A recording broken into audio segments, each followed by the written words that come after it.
नमस्कार दोस्तों, यह जो आपको रेड कलर का इलाका दिखाई दे रहा है जिसे हम अक्षय चीन कहते हैं, आखिरकार चीन ने हमसे कैसे छीन लिया। वो भूमि जो सदियों से भारत का मुक्त हुआ करती थी, वहां चीन ने सड़कें कैसे बना दी, वहां बड़े बड़े हथियार और फौज कैसे लाकर खड़े कर दी। जो हमारा इलाका था, जो भारत का हिस्सा था, क्या उस समय की भारत सरकार को कानो कान खबर नहीं हुई कि हमारी छाती पर कोई हाईवे बना रहा है, कोई सड़क बना रहा है, किसी की फौज आगे खड़ी हो रही है दूसरे देश की। आखिरकार कैसे इतना बड़ा इलाका, यानी पूरा 38,000 किलोमीटर का जो क्षेत्रफल था, उस पूरे इलाके पर चीन ने कब्जा कर लिया और उसे पूरी तरीके से डकार ले गया और हमें पता तक नहीं चला। आज के इस वीडियो में हम इसी कड़वे इतिहास की परतें खोलेंगे। ये वाला जो हिस्सा आपको दिखाई दे रहा है ना, पूरा जम्मू एंड कश्मीर के पूरे हिस्से की बात करूं तो 100% हिस्सा हमारा था। जो राजा हरि सिंह थे, वो संधि हो चुकी थी, ये पूरा हिस्सा हमें मिल चुका था। जब हमें मिल चुका है ये वाला हिस्सा, तो आज हमारे पास सिर्फ 70% हिस्सा क्यों बचा है? 70% नहीं, 60% हिस्सा बचा हुआ है हमारे पास। 30% तो ये उल्लू का पट्टा हमसे ले गया, ये नालायक, ये मूर्ख नल्ला पाकिस्तान, ये भी हमसे 30% हिस्सा ले गया। हम तब भी कुछ नहीं कर पाए। ठीक है, 10% हिस्सा हमसे फिर चाइना ने छीन लिया। और ये तो भाई साहब चाइना हमारे अरुणाचल प्रदेश को भी लेना चाह रहा था, जिसको ये दक्षिणी तिब्बत कहता है। ये थोड़ा सा मैप में देखिएगा, ये वाला इलाका, ठीक है। ये सारी चीजें आप एक एक चीज को मैप के थ्रू बताऊंगा। ये वाला हिस्सा हम इसने हमसे ले लिया, और ये वाला जो हिस्सा है, इस पर भी जब 1962 का युद्ध हुआ था तो उसने अपनी फोर्स, पूरी सेना यहां छोड़ दी थी। यहां से अटैक कर रहे थे, ऊपर से बर्फीला क्षेत्र था, हमारी सेना के पास कोई ज्यादा अनुभव नहीं था, और यहां भी अटैक कर दिया। वो तो चाहता तो इस वाले हिस्से को भी हमसे छीन सकता था। आज हम बोलते कि भाई ये हिस्सा गया, पीओके वाला रीजन गया, ये वाला हिस्सा गया, इसे भी लेने की बात कर रहे थे। लेकिन उस समय चाइना ने अपनी फौज पीछे खींच ली थी, सिर्फ इसी हिस्से को उसने कब्जाया था। तो इन सारी चीजों को आपको डिटेल में बताना बहुत जरूरी है। तो चैप्टर वाइज मैं आपको एक एक चीज को थोड़ा सा डिटेल में बताना चाहता हूं, जिसकी सच्चाई आपको पता होनी चाहिए। क्योंकि पीओके हमें लेना है उल्लू के पट्टों से, तो वो कैसे लेंगे? फिर अक्षय चीन वाला भी हिस्सा हमारा है।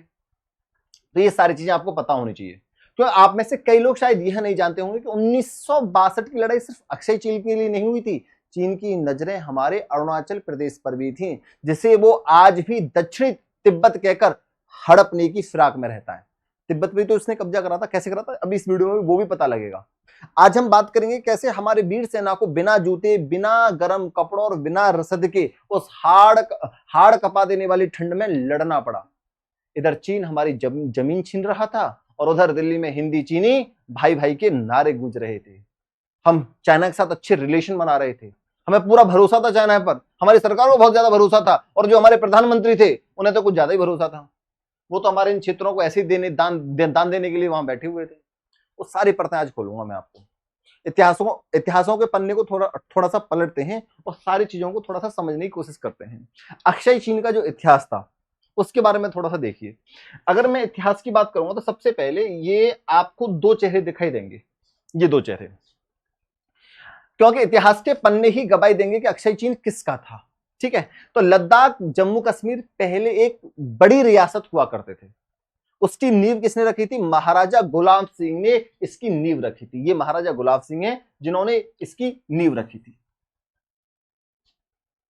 उनके समय में जो नक्शा था उसमें अक्षय चीन साफ तौर पर भारत का हिस्सा था। समय बीता, आखिरी राजा आए महाराजा हरि सिंह। ये है आपके महाराजा हरि सिंह, ये मैप है हरि सिंह डोंगरा। 1947 के दस्तावेजों में भी यह साफ था कि यह इलाका हमारा है, क्योंकि 1947 में जो ब्रिटिश भारत था, ब्रिटिश वहां से चला गए। 1947 के बाद भारत आजाद हो गया, तो उसके बाद जो नक्शा बना, जो आउटर लाइन हमने जो बाउंड्री लाइन बनाई, तो उसमें भी ये जो अक्षय चीन वाला हिस्सा था वो हमारा हिस्सा हुआ करता था। लेकिन एक कड़वी सच्चाई यह थी कि यह सिर्फ कागजों में था। ये जो अक्षय चीन वाला इलाका आपको इस मैप में थोड़ा सा अच्छे से दिखाई देगा, ये वाला जो हिस्सा था ना, यहां पर ये जो हिस्सेदारी थी सिर्फ कागजों में थी, नक्शे में थी। इतनी ऊंचाई, ये बहुत ऊंचाई वाले इलाके पर है, ये बर्फीला इलाका है, यहाँ लोग रह नहीं सकते। बर्फीला इलाका है ना, भारत की कोई स्थायी सैन्य चौकी नहीं थी यहाँ पर, कोई फौजी नहीं जाता था, यहाँ कोई आदमी नहीं रहता था, यहाँ कोई फसल नहीं उगाई जाती थी, कोई फेंसिंग नहीं थी, मतलब कहीं हमने कोई बाउंड्री लाइन नहीं बना रखी थी। इसको हमने ऐसे ही छोड़ रखा था इस वाले इलाके। जब भारत में अंग्रेज आए, जब मैं बात कर रहा हूँ 1800 के आसपास की, तो जब अंग्रेज आए तो वो खुद सीमाओं को लेकर कंफ्यूज थे कि यार भारत की सीमा, हम भारत पर कब्जा करके बैठे हुए हैं, हम भारत को मतलब पूरी तरीके से हमने घेर रखा है, हम भारत से सारे काम चला रहे हैं, तो इसकी कुछ बाउंड्री लाइन होनी चाहिए नहीं होनी चाहिए। वो खुद कंफ्यूज थे। उन्होंने बाउंड्री तय करने के लिए दो बड़ी लाइनें खींची थी। एक थी जॉनसन लाइन 1865 की, ये लाइन देखो थोड़ा सा, ये वाला रीजन आपको दिख रहा है, ये अक्षय चीन वाला लाइन है। अगर इन थोड़ी सी लाइंस के बारे में देखोगे ना तो जॉनसन लाइन, ये वाली लाइन आपको दिख जाएगी। ये वाली लाइन देखना आप, ये वाली लाइन, ये थी जॉनसन लाइन, ये वाली। तो इसमें अक्षय चीन वाला पूरा इलाका भारत के हिस्से में था। ये 1865 की बात है दोस्तों, 1865 की बात है। जॉनसन लाइन, जो विलियम जॉनसन थे, जो लाइन खींची गई उसमें अक्षय चीन को पूरी तरह भारत का हिस्सा दिखाया गया। 1947 में आजाद होने के बाद भारत ने इसी नक्शे को सही माना। जॉनसन लाइन वाला जो नक्शा था, जो 1865 में खींचा गया था, इसी नक्शे को भारत ने आजाद होने के बाद सही माना। फिर 1865 जब ये लाइन जॉनसन ने खींची थी, उसके बाद और कंफ्यूजन बढ़ा, तो एक और नया अंग्रेज आया जिसका नाम था मैकडोनाल्ड। तो यहां पर एक मैकडोनाल्ड लाइन खींची गई, यहां से इस तरीके से मैकडोनाल्ड लाइन खींची गई थी। यह 1899 की बात है। अंग्रेजों ने चीन को खुश करने के लिए एक और नया नक्शा बनाया, उस समय की बात है, जिसमें अक्षय चीन का कुछ हिस्सा चीन की तरफ दिखा दिया गया। लेकिन मजे की बात देखिए, चीन उस समय इतना कमजोर था कि उसने किसी भी लाइन पर न तो हां कहा न ना कहा, वो पूरी तरह चुप रहा। जब पहले लाइन खींची गई तब भी चीन कुछ नहीं बोला। जब बाद में 1899 में दूसरी लाइन खींची गई नक्शे के साथ, तब भी चीन चुपचाप था। उसमें इतनी हिम्मत नहीं थी कि वो कुछ बोल पाए। जब भारत आजाद हुआ 1947 में, तब फिर हमने दोबारा से ये लाइन खींच के क्लियर कर दी, जॉनसन लाइन, कि ये हमारा भारत का नक्शा है और ये क्षेत्र भारत के हिस्से में आता है। तब भी चीन चुप रहा, तब भी उसने कुछ नहीं कहा। लेकिन यहां ना तुम कोई चौकी बना रहे हो, ना यहां कोई फेंसिंग कर रहे हो, ना बॉर्डर लाइन बना रहे हो, क्योंकि जवाहरलाल नेहरू की सरकार थी ना। अब होता क्या है, अब थोड़ा सा आगे चलते हैं। अब आगे इस कहानी को समझो। ये समझ में आ गया ना पूरा, आपको समझ में आ गया। ये वाली लाइन थी पहले, ये वाली पूरी लाइन थी, ये जॉनसन लाइन थी, और ये बाद में लाइन जो खींची थी 1899 में, ये आपकी डोनाल्ड साहब ने खींची थी 1899 में। और चाइना को कभी भी इनसे कोई ऐतराज नहीं हुआ करता था। अब आओ, ये जवाहरलाल नेहरू साहब हैं, इनकी कहानी सुनो।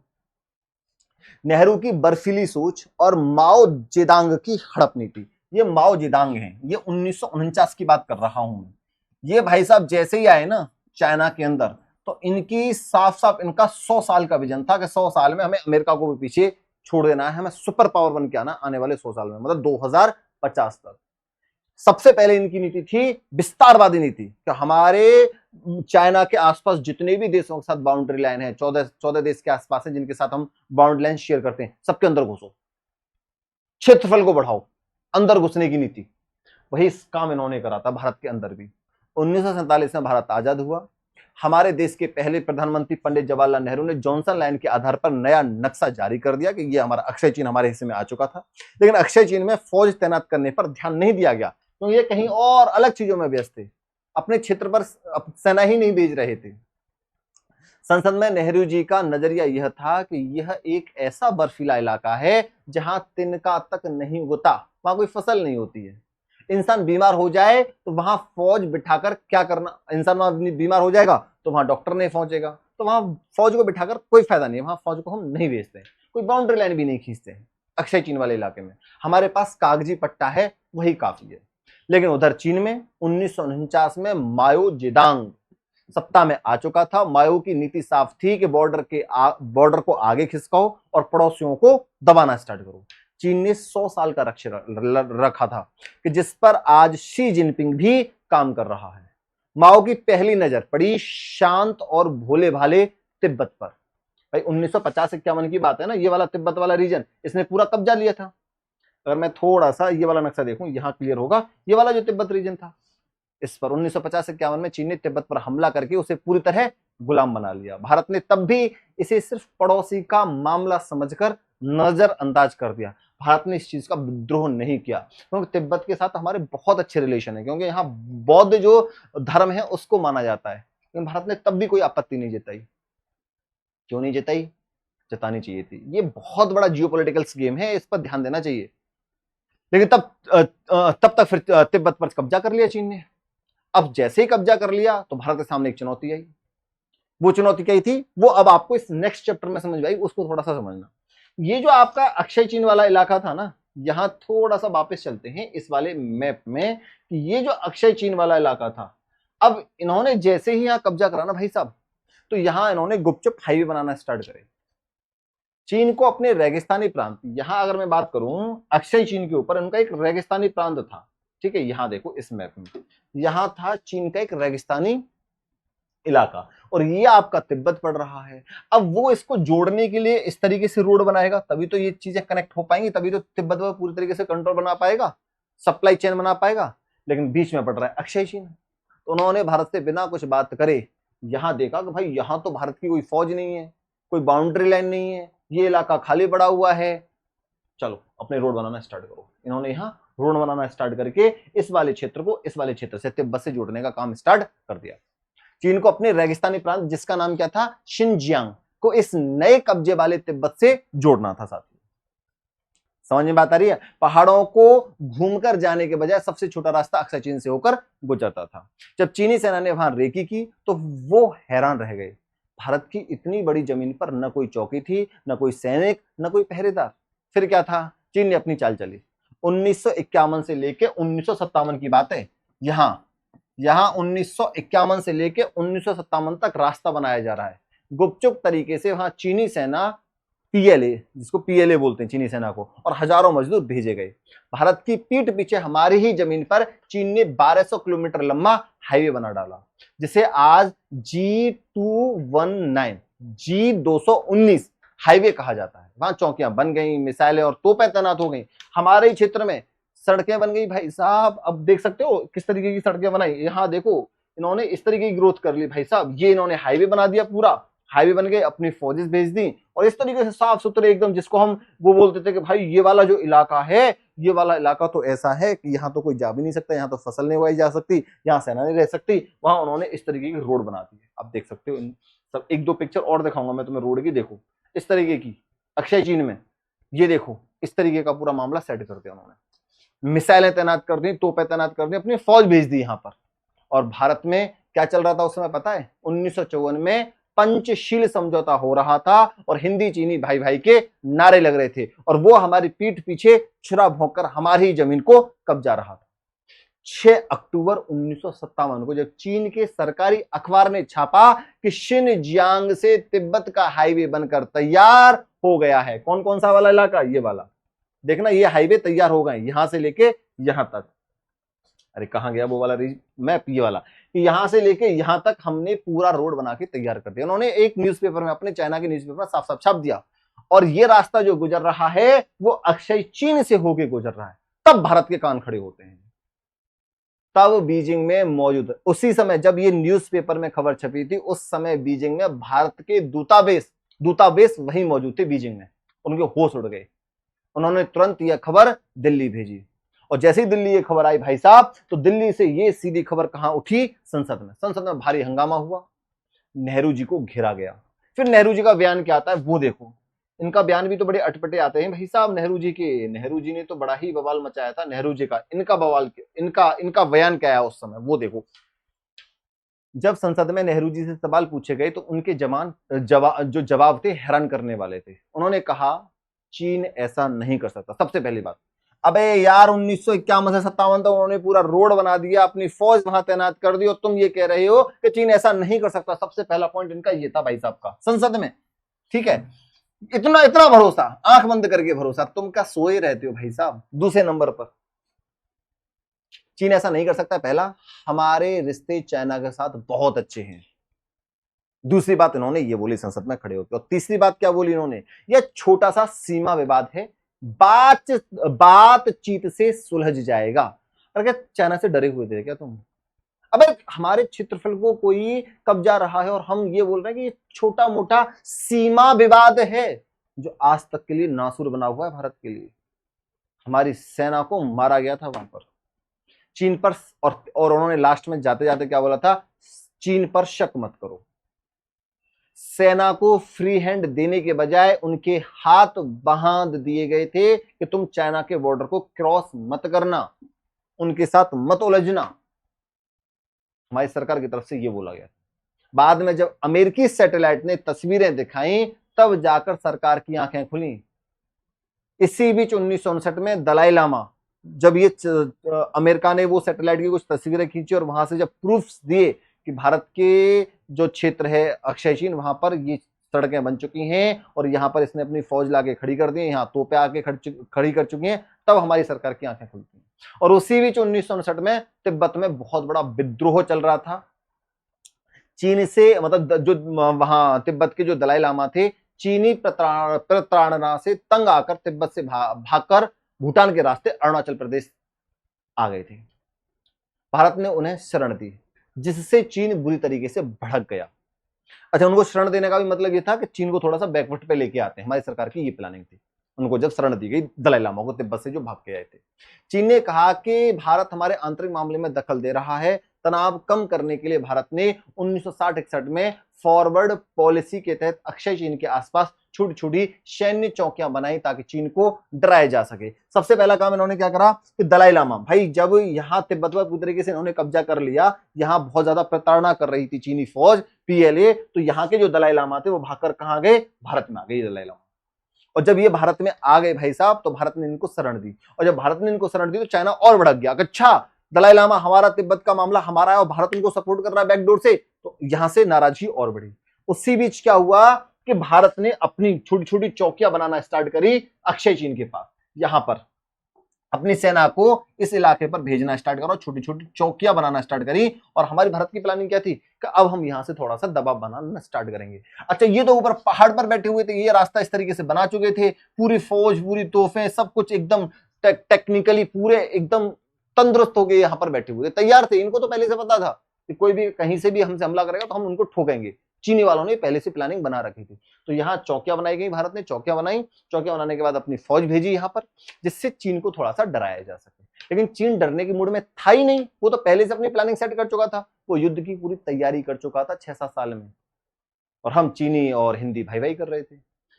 फिर आता है 20 अक्टूबर 1952 की सुबह 5 बजे, चीन ने भारत पर चारों तरफ से हमला बोल दिया। उन्होंने भारतीय सेना को पूरी तरह कंफ्यूज कर दिया। तनाव अक्षय चीन में था, लेकिन चीन ने एक साथ लद्दाख और अरुणाचल प्रदेश के जो नैफा है, दोनों मोर्चों पर हमला कर दिया। नैफा वाला इलाका मैं आपको थोड़ा सा दिखाना चाहता हूं, ये वाला थोड़ा सा वो क्लियर हो जाएगा। ये वाला हिस्सा आप थोड़ा सा देखना दोस्तों, अरुणाचल प्रदेश में। मैं थोड़ा सा एक रीजन और दिखाना चाहता हूँ मैप में, जिससे आपको और अच्छे से क्लियर होंगी सारी चीजें। दिख नहीं रहा, वो कहाँ गया भाई अरुणाचल प्रदेश, यही समझ लो, ये वाला अरुणाचल प्रदेश वाला एरिया था। यहाँ पर इन्होंने एक साथ यहाँ पर हमला करना स्टार्ट करा, और यहाँ पर इन्होंने हमला करना एक साथ स्टार्ट करके, जब इन्होंने पूरी तरीके से हमला करा भाई साहब, तो भारत की जो सेना थी पूरी तरीके से कंफ्यूज हो गई कि भाई ये क्या कर रहा है, चाइना कभी यहाँ से अटैक कर रहा है, कभी वहां से अटैक कर रहा है, इसको रोकना तो बहुत मुश्किल हो जाएगा। फिर क्या होता है भाई साहब, अब यहां से समझो 1962 का जो वो युद्ध था ना, वहां पर जो हमारी सेना लड़ रही थी, वहां उनके पास पहनने के लिए जूते तक नहीं थे, भूखे थे, क्योंकि कोई सप्लाई चेन नहीं थी, खाना बनाने के लिए कोई खाना सप्लाई चेन नहीं थी कि जिनके लिए उनको दोनों टाइम का, तीनों टाइम का खाना भेजा जा सके, पानी भेजा जा सके। भूखे नंगे पैर लड़ते हमारे वीर, और आज का जो नया भारत है उसमें बहुत डिफरेंस है साथी। मैं यहां अपनी भारतीय सेना को बिल्कुल दोष नहीं दूंगा, दोष उस समय की राजनीतिक लीडरशिप का था। हमारे वीर सैनिकों की स्थिति सुनिए, -15 से -20 डिग्री की बर्फीली ठंड, लेकिन सैनिकों के पैरों में ढंग के कैनवास के जूते तक नहीं थे। हाड़ कपा देने वाली ठंड में पहनने के लिए कोई गर्म कपड़े नहीं थे, जैकेट नहीं थी। सप्लाई लाइन कटने की वजह से कई कई दिनों तक सैनिकों को खाना और पीना तक नसीब नहीं हुआ था जब ये युद्ध हो रहा था, और ये चोटी पर बैठे हुए थे, ऊपर बैठे हुए थे, और हमारी सेना के पास कोई भी एक्सपीरियंस नहीं था कि अगर कोई ऊपर से हमला करेगा तो हम नीचे से किस तरीके से उनके ऊपर अटैक करें, क्योंकि एक्सपीरियंस नहीं था। तभी तो हम आजाद हुए थे, 10 साल की बात थी, तो युद्ध अभ्यास कुछ उस तरीके के होते नहीं थे तब। और वो अंग्रेजों के जमाने के सारे हथियार थे, कोई नए नए कोई हथियार वेपन्स हमारे पास नहीं थे, उनसे हमारी सेना लड़ रही थी, और 3 फ्रंट से लड़ाई लड़ रही थी, क्योंकि उसने तीनों तरफ से हमारे ऊपर क्या करा था, हमला करा था चाइना ने। उनके पास ऑटोमेटिक बंदूकें थी, उसका सामना हमारी पुरानी बंदूकों से किया जा रहा था। सबसे बड़ी बात, हमारी सेना को तब अत्यधिक ऊंचाई, जो हाई एल्टीट्यूड पर लड़ने का कोई अनुभव भी नहीं था। इसके बावजूद हमारे जांबाज आखिरी सांस और आखिरी गोली तक लड़े, लड़ते लड़ते मर गए, भूखे प्यासे लड़ते रहे और मर गए। 1 महीने बाद 1 महीने तक लगातार हमारे जंगजू थे, जो हमारे महान वीर योद्धा थे, वो चाइना से टक्कर लेते रहे। हार ऐसे नहीं मानी थी, हार मानी नहीं थी। भूख लग रही थी, प्यास लग रही थी, फिर भी लड़ रहे थे। पता है कि हमारे पास 10 गोली बची हुई है, फिर भी वो उन 10 गोलियों से उनका सामना कर रहे थे। इतनी विशाल सेना का जो ऊंचाई से लड़ रही थी। 1 महीने बाद 21 नवंबर 1962 को चीन ने अचानक एक तरफा युद्ध विराम सीज फायर कर दिया। वो था अरुणाचल प्रदेश से, वो पीछे हट गए, लेकिन अक्षय चीन पर अब्जा कब्जा बनाए रखे, जिसे आज हम LAC वास्तविक नियंत्रण रेखा कहते हैं। लेकिन दोस्तों, आज कहानी बदल चुकी है। आज का भारत 1962 का भारत नहीं है। आज LAC का 1 इंच भी खाली नहीं है। आज हमारे सैनिक बेहतरीन थर्मल कपड़ों, आधुनिक हथियारों, GPS गाइडेड तोपों, भीष्म टैंकों और सुखोई राइफल जैसे लड़ाकू विमानों के साथ वहां मुस्तैद हैं। आज हमारी सेना को राजनीतिक रूप से फ्री हैंड मिला हुआ है कि कोई तुम्हारे ऊपर हमला करे, घर में घुस के ठोक के आओ, घर में घुस के मार के आओ। उस उल्लू का पट्टा पाकिस्तान, उसको हर बार वो हमारे ऊपर अटैक करता था, उसके घर में घुस के उसको ठोक के आते हैं। अब प्लानिंग ये है कि अगर एक बार हमला करोगे तो तुम्हारे लाहौर में बैठ के हमारी फौजें, हमारी इंटेलिजेंस फोर्सेस, हमारी आर्मी तुम्हारे यहां सुबह की चाय पिएगी, तुम्हें बर्बाद इस तरीके से कर देंगे। अगर दुश्मन ने एक गोली चलाई तो हमें गोलियां गिननी नहीं है, ठोकना है, पीतर उनके अंदर भर देनी है। एक गोली का जवाब 100 गोली से भारत देने वाला बन चुका है। अब ये नया भारत है। आप 1962 के इस युद्ध को और हमारे वीर सैनिकों के जज्बों के बारे में क्या सोचते हैं, एक बार कमेंट बॉक्स में जरूर लिखिएगा। वीडियो को दोस्तों के साथ शेयर करें और चैनल को सब्सक्राइब जरूर करें। अगली वीडियो में ऐसे ही अपडेट मैं आपको देता रहूंगा साथियों। और एक बार मैं पाकिस्तान को भी एक्सपोज अच्छे से करना चाहता हूं कि जिसने जो हमारा ये POK वाला जो रीजन है, ये वाला जिसको ये आजाद कश्मीर कहता है, ये वाला रीजन कैसे कब्जा और यहाँ के हालात किस तरीके के बने हुए हैं। इसने जो सक्षम वैली है, ये वाली वैली चाइना को गिफ्ट कैसे कर दी। हमारा इलाका और ये नल्ला पाकिस्तान, भूखा प्यासा पाकिस्तान हमारी जमीन को किसी और को गिफ्ट कर रहा है। और वहां से फिर तू सीपैक रास्ता भी निकलवा रहा है। सीपैक चाइना निकाल रहा है ना, ग्वादरपुर वहां से भाई सीपैक रास्ता बना रहे हैं, और जिससे हमें सबसे ज्यादा प्रेशर में भी आना पड़ रहा है। तो इस पर भी एक स्पेशल वीडियो लेके आऊंगा, लेकिन कमेंट बॉक्स में अपनी राय जरूर दीजिएगा, उसके बाद ये वीडियो बनाई जाएगी। और जितने भी नए लोग इस वीडियो को देख रहे हैं, चैनल को सब्सक्राइब जरूर करें। धन्यवाद साथियों।